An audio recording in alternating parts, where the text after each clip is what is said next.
அத்தியாயம் 27. புலம்பிக் கொண்டிருந்த சமரனுக்கு சட்டென ஏதோ நினைவுக்கு வர, அவன் தலையணைக்கு அடியில் இருந்த பச்சை நிற அட்டையை வெளியே எடுத்து வருணமித்திரரிடம் காண்பித்தான். இது என்னன்னு தெரியுதா? அமிர்ததாரா பானத்தை ஏலத்துல விட்டு சம்பாதிச்ச 10,000 பொற்காசுகள். இப்போ இது மட்டும் தான் என்கிட்ட இருக்கு. உங்க பட்டியலில் இருக்கிற ஒரு பொருளுக்கு கூட இது பத்தாது என்றான். சமரன் பிரச்சனைகளை சொன்ன பிறகும் வருணமித்திரர் அவனுக்காக சற்றும் கவலைப்படவில்லை. நாற்காலியில் அமர்ந்து அவனை பார்த்து சிரித்துக் கொண்டிருந்தார். இல்ல, குரு கிட்ட என்ன சொன்னாலும் பிரயோஜனம் இல்லை. அவரை பொறுத்த வரைக்கும் அவருக்கு மூலிகைக்கு தேவையான பொருட்களை வாங்கணும், அவ்வளவுதான். அதனால இதை பத்தி புலம்புறதுனால ஒரு பிரயோஜனமும் இல்லை. பேசாம பணத்துக்கு என்ன செய்யறதுன்னு யோசிக்க வேண்டியதுதான். ஆனா நாணயங்களுக்கு இப்போ என்ன பண்றது என்று ஆழமாக யோசித்த சமரனுக்கு ஒரு யோசனை தோன்றியது. இப்போதைக்கு கையில இருக்கிற நாணயங்களை வச்சு மறுபடியும் அமிர்ததாரா பானம் தயார் பண்ணி அதை ஏலத்துல விட்டு இதுக்கான நாணயங்களை தயார் பண்ண வேண்டியதுதான் என்று யோசித்துக் கொண்டிருக்க, நாற்காலியில் அமர்ந்திருந்த வருணமித்திரர் சமரனின் எண்ணங்களை படித்தார். மேலும் சமரனுக்கு அமிர்ததாரா தயாரிப்பது பெரிய விஷயம் அல்ல என்பதால் மீண்டும் ஒரு முறை அவனுக்கு உதவ தயாராக இருந்தார். என்ன உலகம் இது! அவசியமா தேவைப்படும் போது கையில நாணயங்கள் எதுவும் இல்லாம இருக்கிறது தான் இந்த உலகத்திலேயே ரொம்ப மோசமான விஷயம் என்று புலம்பிக் கொண்டே படுக்கையில் படுத்து மீண்டும் ஓய்வெடுக்க தொடங்கினான். அதனால் வருணமித்திரர் மீண்டும் மோதிரத்திற்குள் சென்று விட்டார். மறுநாள் காலை சமரன் அமிர்ததாரா பானத்துக்கு தேவையான பொருட்களை வாங்க தாரகிய அரண்மனையை விட்டு அமைதியாக வெளியேறினான். அவனது கவனம் அமிர்ததாராவை அதிக விலைக்கு விற்பதில் மட்டுமே குறியாக இருந்தது. எனவே அவன் அமிர்ததாராவை தயாரிக்க கடந்த முறை போலவே மலிவான பொருட்களை சந்தையிலிருந்து வாங்கினான். இந்த முறை மூலிகைகளை வாங்க நாணயங்களின் தேவை அதிகமாக இருந்ததால் தன்னிடம் இருந்த நாணயங்கள் அனைத்தையும் செலவழித்தான். தன்னிடம் இருக்கும் மூலப்பொருட்களை கொண்டு 7 குப்பிகள் அமிர்ததாரா பானத்தை எளிதாக உருவாக்க முடியும் என்பதை புரிந்து கொண்டான். ஒரு தனிமையான இடத்தில் சமரனும் வருணமித்திரரும் அமிர்ததாரா பானத்தை தயார் செய்ய ஆரம்பித்தனர். வருணமித்திரர் அமிர்ததாரா பானத்தை தயாரிப்பதற்காக பொருட்களை பிரித்துக் கொண்டிருந்த போது சமரன் வருத்தத்தோடு அமர்ந்திருந்தான்.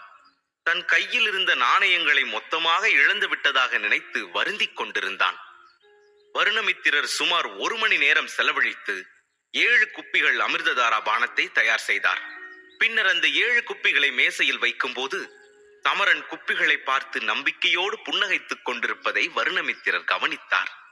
கடந்த முறை ஏலத்திற்கு அணிந்து சென்ற அதே உடையை அணிந்து கொண்டு யாருக்கும் தெரியாமல் ரகசியமாக சக்கரநந்த ஏலக்கூடத்திற்கு புறப்பட தயாரானான். அதன் பிறகு அனைத்து குப்பிகளையும் துணியில் மூட்டை போல கட்டி முதுகில் தொங்கவிட்டுக் கொண்டான். சிறிது நேரத்தில் சக்கரநந்த ஏலக்கூடத்தை அடைந்தான்.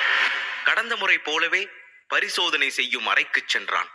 அங்கே நித்திய நந்தினியையும் சிரஞ்சீவ குருவையும் பார்த்தான். தன் அடையாளத்தை மறைத்துக் கொண்டு முதுகில் இருந்த 7 குப்பிகளை எடுத்து நேரடியாக அவள் எதிரே மேஜையில் வைத்தான். அவள் அமிர்ததாரா நிரப்பப்பட்ட 7 குப்பிகளை பார்த்து கொண்டிருந்தாள். பல அமிர்ததாரா குப்பிகளை ஒன்றாக பார்த்து அவள் மிகவும் ஆச்சரியப்பட்டாள். அவள் உறைந்து போய் ஆச்சரியத்தோடு அந்த குப்பிகளை பார்த்து கொண்டிருந்த போது சமரன் இருமினான். அவனுடைய இருமல் சத்தம் அவளை ஆச்சரியத்திலிருந்து மீட்டு மீண்டும் சுயநினைவுக்கு அழைத்து வந்தது. அவள் எல்லா குப்பிகளையும் ஒவ்வொன்றாக திறந்து நுகர்ந்து பார்க்க ஆரம்பித்தாள். குப்பிகளின் வாசனையை பார்த்த பிறகு இந்த குப்பிகள் அனைத்தும் உண்மையான அமிர்ததாரா பானத்தால் நிரப்பப்பட்டவை என்பதை அவள் புரிந்து கொண்டாள். அதை பரிசோதித்த பின் அந்த குப்பிகளை அங்குள்ள பெரிய மருத்துவராக இருந்த சிரஞ்சீவ குருவிடம் கொடுத்தாள். அவரும் நித்தியநந்தினியைப் போலவே அந்த பானங்களை எடுத்து ஒவ்வொரு குப்பியையும் திறந்து பார்த்து வாசனையை உணர்ந்து ஒவ்வொரு குப்பியிலிருந்தும் ஒரு துளியை எடுத்து கையில் ஊற்றி சுவைத்து பார்த்தார். அவ்வாறு செய்த பிறகு 7 குப்பிகள்ல இருக்கிற பானமும் அசல் தான் என்று உறுதியளித்தார். அவர் இப்படி சொன்னவுடனே நித்தியநந்தினியால் சந்தோஷத்தை அடக்க முடியவில்லை. தன் உடல் முழுவதையும் ஆடைகளால் மறைத்திருந்த சமரனை பார்த்து புன்னகை செய்தாள். சமரன் அமைதியாகவே நின்று கொண்டிருந்தான். முகம் தெரியாத மருத்துவரே, உண்மையை சொல்லணும்னா இவ்வளோ மாசத்துக்கு அப்புறம் நீங்க இவ்வளோ பெரிய ஒப்பந்தத்தோட மறுபடியும் இங்க வருவீங்கன்னு நான் எதிர்பார்க்கவே இல்லை என்று தனது சந்தோஷத்தை வெளிப்படுத்தினாள். மோதிரத்திற்குள் மறைந்திருந்த வருணமித்திரர், இந்த குப்பிகள் எல்லாம் விற்கிறதுக்கு எவ்வளவு நேரம் ஆகும் என்று கம்பீரமான குரலில் கேட்டார். பொதுவாக சமரன் அங்கு வரும்போது அவன் தனது சொந்த குரலை வெளிப்படுத்துவதில்லை. வருணமித்திரர் தான் பேசுவார். சமரன் தனது முகத்தை கூட மறைக்கும்படி ஒரு துணியால் மூடியிருந்ததால் அவன் வாயை திறந்து எதுவும் பேசவில்லை என்பது அங்கிருப்பவர்களுக்கு தெரியவில்லை. அந்த குரல் சமரனுடையதுதான் என்று நினைத்துக் கொண்டார்கள். அவர் மீண்டும் அதே கேள்வியை கேட்டார். எவ்வளவு சீக்கிரமா உங்களால இதெல்லாம் வித்துக் கொடுக்க முடியும் என்றார். நித்யநந்தினி சற்று அதிர்ச்சி அடைந்தாள். உனக்கு உடனே பணம் வேணுமா? அதாவது அவசரமா உனக்கு பணம் தேவையில்லைன்னா 1-2 நாள்ல இது எல்லாத்தையும் நான் வித்து கொடுத்துடுவேன். நீ அது வரைக்கும் காத்திருந்தா எல்லா குப்பிகளையும் வித்து முடிச்சுட்டு உனக்கு உரிய பங்கை உனக்கே கொடுத்துடுவோம். ஏன்னா 7 அமிர்ததார குப்பிகளை விற்கிறதுங்கிறது அவ்வளவு சுலபமான விஷயம் இல்ல. நிறைய பேருக்கு சொல்லிவிடணும். அக்கம் பக்கம் ஊருக்கெல்லாம் சொல்லிவிடணும். அப்போதான் நிறைய பேரு ரொம்ப தூரத்துல இருந்தெல்லாம் வருவாங்க. அப்போதான் இந்த குப்பியை இன்னும் 10 மடங்கு விலைக்கு அதிகமா விற்க முடியும். உனக்கு 10 மடங்கு பணம் கிடைக்கணும்னா நீ 1-2 நாள் இங்க தங்க வேண்டியதா இருக்கும். என்ன சொல்ற என்றாள் நித்யநந்தினி. அவளுடைய கேள்விக்கு சமரனால் எந்த பதிலும் சொல்ல முடியவில்லை. அவன் அமைதியாக நின்று கொண்டிருந்தான். நித்யநந்தினிக்கு அவன் மௌனத்தின் அர்த்தம் புரிந்தது. அவள் முகத்தில் ஒரு மகிழ்ச்சி பளிச்சிட்டது.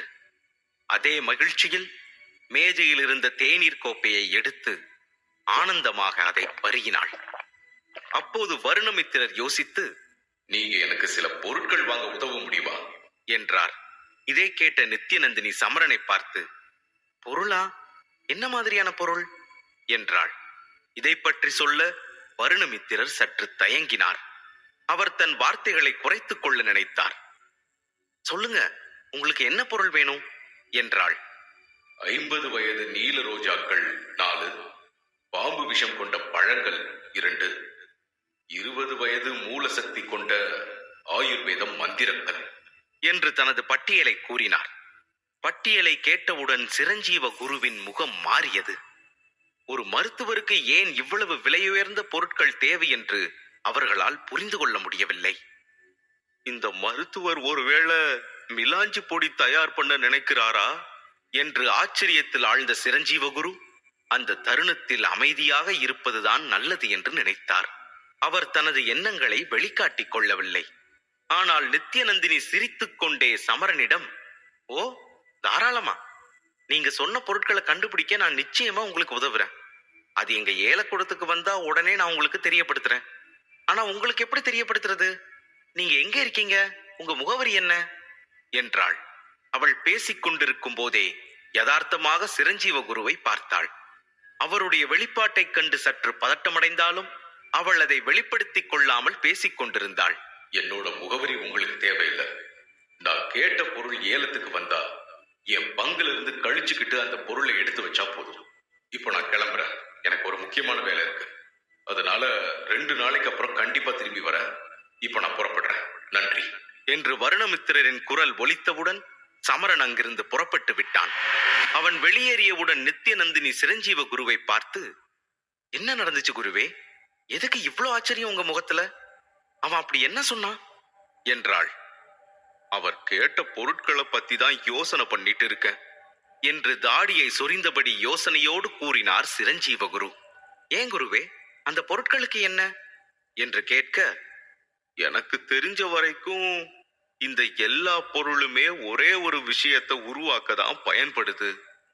என்னது என்று கேட்டுவிட்டு ஆவலோடு அவரது முகத்தை உன்னிப்பாக கவனித்தாள்.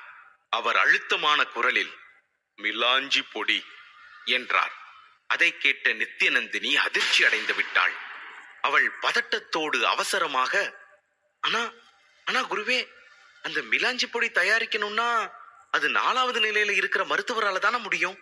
அப்படின்னா என்று வியப்போடு கேட்டுக்கொண்டிருந்த போதே சிரஞ்சீவ குரு தலையசைத்தபடி, ஆமா, உன்னோட சந்தேகம் சரிதான். இந்த மருத்துவர் நிச்சயமா 4வது நிலையில இருக்கிற உயர்ந்த நிலை மருத்துவர் தான் என்றார். அவள் அதை கேட்டு மிகவும் அதிர்ந்து போனாள். சிரஞ்சீவ குரு மேலும் தொடர்ந்தார், ஆனா என்னோட சந்தேகமே வேற. நம்ம பாஞ்சால நகரம் முழுக்க 4வது நிலையில இருக்கிற மருத்துவர்கள் மொத்தமாவே 20 பேர் தான் இருக்காங்க. அவங்க எல்லாரையுமே எனக்கு தெரியும். இந்த ஆளை பத்தி நான் இதுவரைக்கும் கேள்விப்பட்டதே இல்லையே. அதுதான் ஒரே குழப்பமா இருக்கு என்றார். இதை கேட்ட நித்யநந்தினி, நயவஞ்சக புன்னகையுடன் மனதுக்குள் ஒரு திட்டத்தை தீட்டினாள். அவர் 4வது நிலை மருத்துவர்னா கண்டிப்பா அவருக்கு நான் உதவி பண்ணுவேன். அவருக்கு உதவி பண்றது மூலமா நான் அவரோட நெருக்கத்தை ஏற்படுத்திக்குவேன். அதுக்கப்புறம் சரியான நேரத்துல அவரோட உதவியை கேட்டா அது எனக்கு ரொம்ப உதவியா இருக்கும். எனக்கும் அவரோட உதவி கிடைச்சா நான் இன்னுமே சக்திசாலியா மாற அவர் எனக்கு உதவியா இருப்பாரு என்று நினைத்துக் கொண்டாள். அதன் பிறகு 7 அமிர்ததாரா குப்பிகளையும் ஏலம் விடுவது பற்றி செய்தியை ஊரெங்கும் பரப்பினார்கள். சமரன் அந்த 7 குப்பிகளையும் ஏலத்திற்கு கொடுத்து ஒரு நாள் கூட ஆகவில்லை. அதற்குள் 7 அமிர்ததாரா குப்பிகள் ஏலத்திற்கு வருகிறது என்ற செய்தி காட்டுத்தீ போல பரவி பாஞ்சால நகர தாழ்வாரங்கள் எங்கும் எதிரொலிக்க தொடங்கியது. முந்தைய ஏலத்தை போல் இல்லாமல் இந்த ஏலத்தில் குறைவான நபர்கள், அதிலும் சக்தி வாய்ந்த நபர்கள் மட்டுமே பங்கேற்க முடியும் என்று எதிர்பார்க்கப்பட்டது. ஏனெனில் இந்த ஏலத்தின் மிக முக்கியமான விஷயம் ஒரு சிலரால் மட்டுமே பயன்படுத்தப்படக்கூடிய அமிர்ததாரா பானம் என்பதால் அங்கே சக்தி வாய்ந்தவர்கள் மட்டுமே வரக்கூடும் என்ற சூழல் இருந்தது. மேலும் ஒவ்வொரு வம்சத்தின் மூத்த உறுப்பினர்களும் தங்கள் பேர குழந்தைகளுக்கு அமிர்ததாராவை வாங்கித்தர தயாராக இருந்தனர். இந்த செய்தி சமரனையும் சென்றடைந்தது. அமிர்ததாரா மக்களுக்கு விலைமதிப்பற்ற பொருள் என்பதை சமரன் நன்றாக அறிந்திருந்தான். அடுத்த நாள் சக்கரநந்த ஏலக்கூடத்திலிருந்து மன்னர் அருணேந்திரருக்கு சிறப்பு அழைப்பு விடுக்கப்பட்டது. ஏனெனில் கடந்த ஏலத்தில் அவர் அதிக நாணயங்களை கொடுத்து அமிர்ததாரா பானத்தை வாங்கியிருந்தார். மேலும் சில செல்வந்தர்களுக்கும் சிறப்பு அழைப்பு விடுக்கப்பட்டது. அவர்கள் தங்கள் குடும்ப இளைஞர்கள் உயர்ந்த நட்சத்திர அந்தஸ்தில் இருந்தாலும் அபராஜிதன் பட்டத்தை எட்டாத நிலையில் அவர்களுக்காக அந்த பானத்தை வாங்க வேண்டும் என்று விரும்பினார்கள். சக்கரநந்த ஏலம் ஆரவாரத்தோடு ஆரம்பமாகியது. சமரன் ரகசியமாக அங்கே செல்ல தயாராகி கொண்டிருந்தான். ஆனால் அவன் தயாராகி தனது அறையை விட்டு வெளியே வந்தவுடன் ஒரு பணியாள் தன்னை நோக்கி வருவதை கண்டான். இளவரசே, மன்னர் உங்களை காண விரும்புகிறார் என்றான். சமரன் வேறு வழியில்லாமல் அமைதியாக வேலைக்காரனை பின்தொடர்ந்து தந்தையிடம் சென்றான். தாரகீய அரண்மனையின் பிரதான வாயிலுக்கு அருகில் வந்தான். அங்கு அவனது தந்தையை தவிர தாரகீய வம்சத்தின் வேறு சில பெரியவர்களும் கூடியிருந்தார்கள்.